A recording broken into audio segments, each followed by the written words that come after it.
श्री शिवाय नमस्तुभ्यम।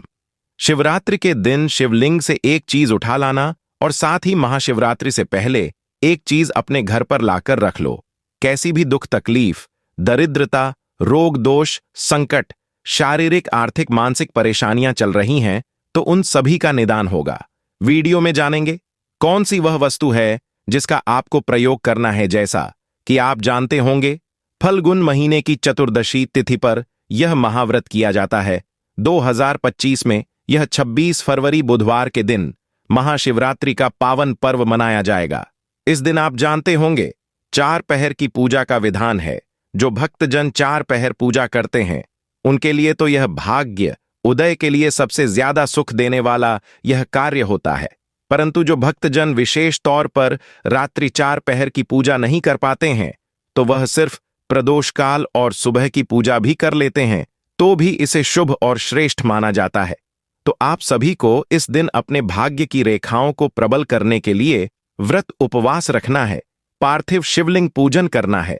सर्वश्रेष्ठ चीज जो आपको इस शिवरात्रि से पहले अपने घर लानी है और स्थापित कर लेनी है। कैसा भी दुर्भाग्य चल रहा हो वह सौभाग्य में बदलेगा। पुत्र पौत्र, विवाह, संतान और जो भी दिक्कत चल रही है, किसी ना किसी स्वरूप में आप हार रहे हैं, दुख पा रहे हैं और कष्ट में जीवन है, तो यह चीज आप अपने घर पर लाकर रख लीजिए। फिर देखिए कैसा बदलाव आता है। सबसे पहले बात कर लेते हैं उस दिव्य वस्तु की। उससे पहले मैं आपको कुछ अन्य जानकारी यहां पर दे दूं। जैसा कि आप जानते होंगे, इस दिन व्रत उपवास करने से साल भर की जितनी भी शिवरात्रि होती है उसका पुण्य प्रताप हमें प्राप्त हो जाता है। ब्रह्म मुहूर्त में उठे एक दिन पहले ही 108 की संख्या में या जितनी भी आपसे इच्छा हो उतनी बेलपत्र लेकर आएं, घर पर रखें। पार्थिव शिवलिंग पूजा का इस दिन अश्वमेध यज्ञ के समान फल बताया गया है।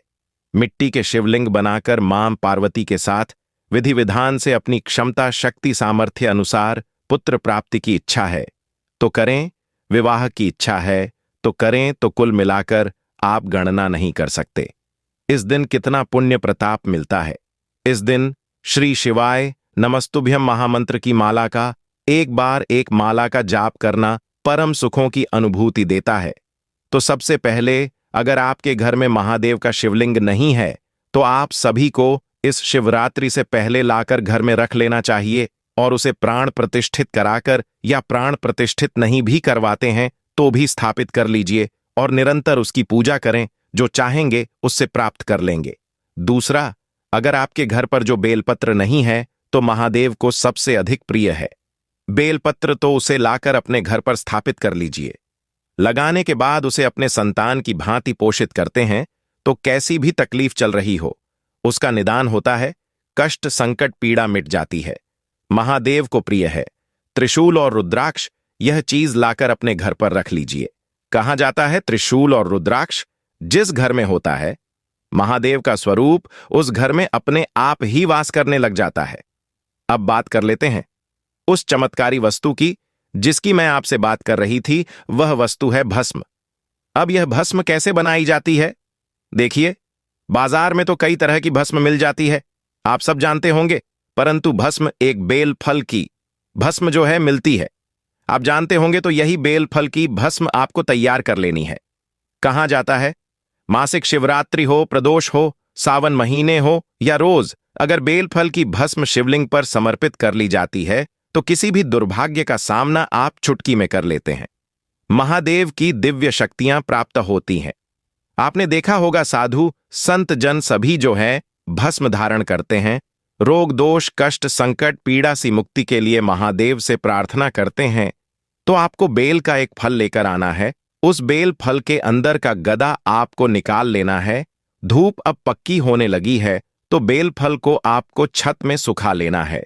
सुखाने के बाद वह एक लकड़ी स्वरूप में प्राप्त हो जाता है। बेल फल को आपको अच्छी तरह से अग्नि में प्रज्वलित कर कर उसकी भस्म बना लेनी है। अच्छी तरह से आग में उसे जला लीजिए किसी कंडे इत्यादि की मदद से या लकड़ी इत्यादि की मदद से।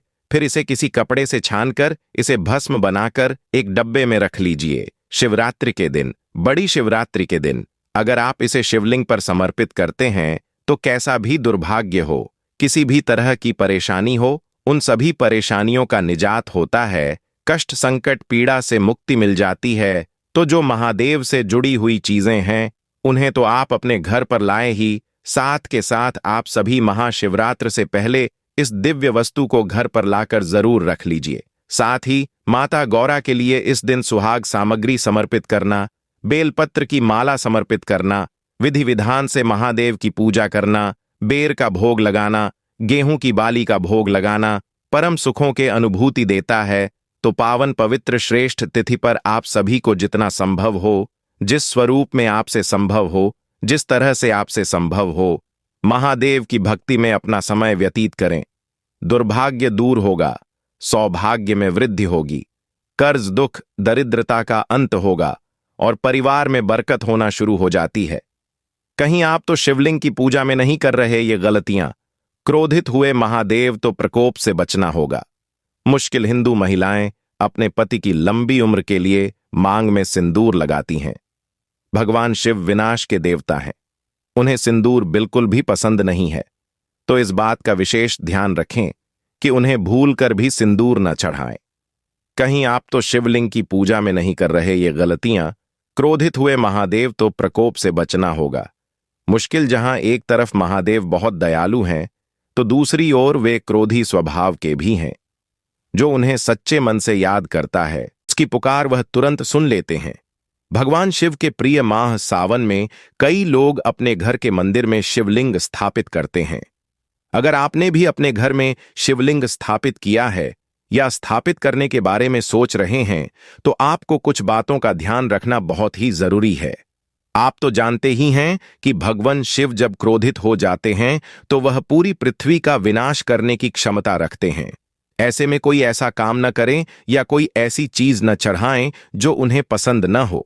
आज हम आपको कुछ ऐसी ही कुछ जरूरी बातें बताने जा रहे हैं।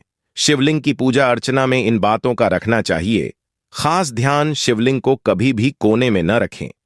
यदि आप अपने घर में शिवलिंग स्थापित कर रहे हैं तो उसे भूलकर भी कोने में या किसी ऐसी जगह न रखें जहां आप उसकी पूजा न कर पाएं।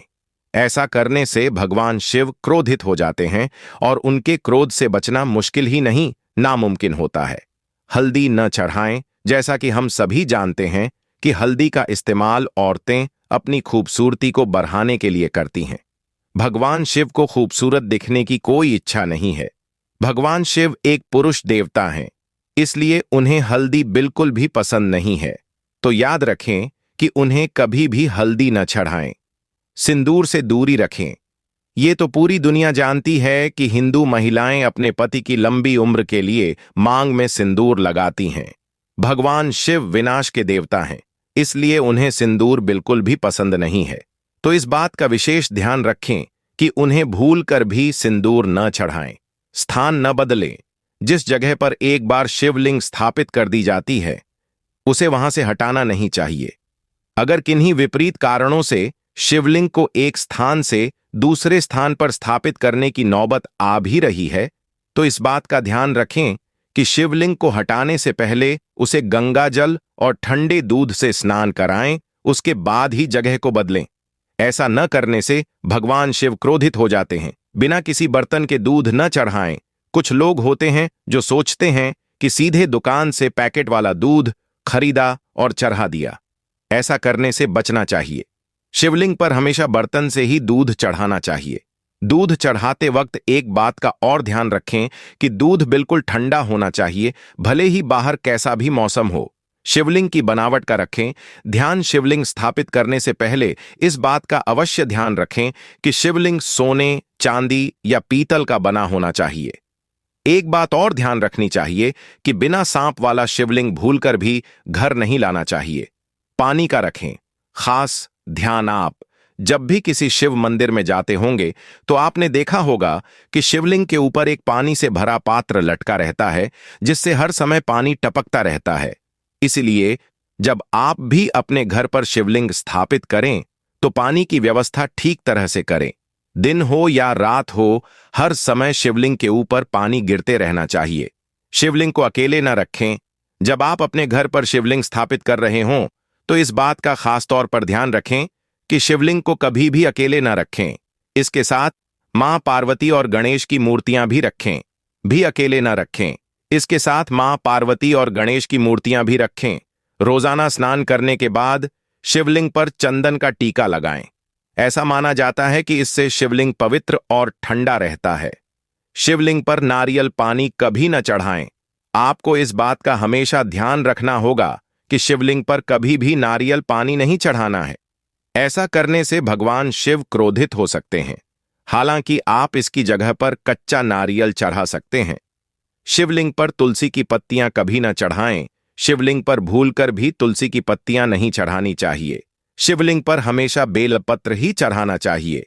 बेलपत्र बहुत ही शुभ माना जाता है। बेल चढ़ाने के फायदे। बेल भगवान शिव को बहुत पसंद हैं। ऐसा माना जाता है कि यह फल चढ़ाने से इंसान की उम्र लंबी होती है। इसलिए आप भी सुबह स्नान करने के बाद बेल के फल को भगवान शिव को चढ़ा सकते हैं। इससे आपकी उम्र और लंबी हो जाएगी। पंचामृत चढ़ाएं। कोई भी पूजा शुरू करने से पहले शिवलिंग पर पंचामृत जरूर चढ़ाएं। पंचामृत दूध, गंगाजल और चीनी जैसे 5 चीजों से मिलाकर बनाया जाता है। केवल सफेद फूल चढ़ाएं। जब बात फूलों की हो तो हमेशा शिवलिंग पर सफेद फूल ही चढ़ाने चाहिए। कहा जाता है कि सफेद फूल भगवान शिव को बहुत ज्यादा पसंद हैं। यह भी कहा जाता है कि भगवान शिव को भूलकर भी केवद्धा और चंपा के फूल नहीं चढ़ाने चाहिए। ऐसा माना जाता है कि इन फूलों को भगवान शिव ने अभिशाप दिया था। अभिषेक जब भी शिवलिंग का अभिषेक करें तो इस बात का ध्यान रखें कि हमेशा शिवलिंग का अभिषेक चांदी, सोने या पीतल से बने नाग योनि जैसे किसी पात्र में करना चाहिए। अभिषेक करते समय इस बात का भी ध्यान रखें कि अभिषेक कभी भी स्टील के स्टैंड में नहीं करना चाहिए। शिवलिंग पर चढ़ाया कभी न खाएं। यह कहा जाता है कि जो भी शिवलिंग पर चढ़ाएं उसे खुद कभी भी न खाएं। हमेशा शिवलिंग पर चढ़ाया हुआ दूसरों को बांट देना चाहिए। जो शिवलिंग पर चढ़ाए हुए को खुद ही खा लेते हैं, ऐसा माना जाता है कि उनका भाग्य बुरा हो जाता है। सौंदर्य की कोई भी वस्तु न चढ़ाएं। सिंदूर की तरह ही कोई भी अन्य सौंदर्य प्रसाधन की वस्तु शिवलिंग पर नहीं चढ़ाना चाहिए। ऐसी चीजें केवल आप मां पार्वती की मूर्ति पर चढ़ा सकते हैं। आशा है, उम्मीद है आप करेंगे। कोई प्रश्न हो कमेंट्स में पूछिए। आपका अपना चैनल है, सभी सवालों के जवाब प्राप्त करेंगे। कमेंट्स में हर हर शंभू, नमामि शंभू लिखना ना भूलें।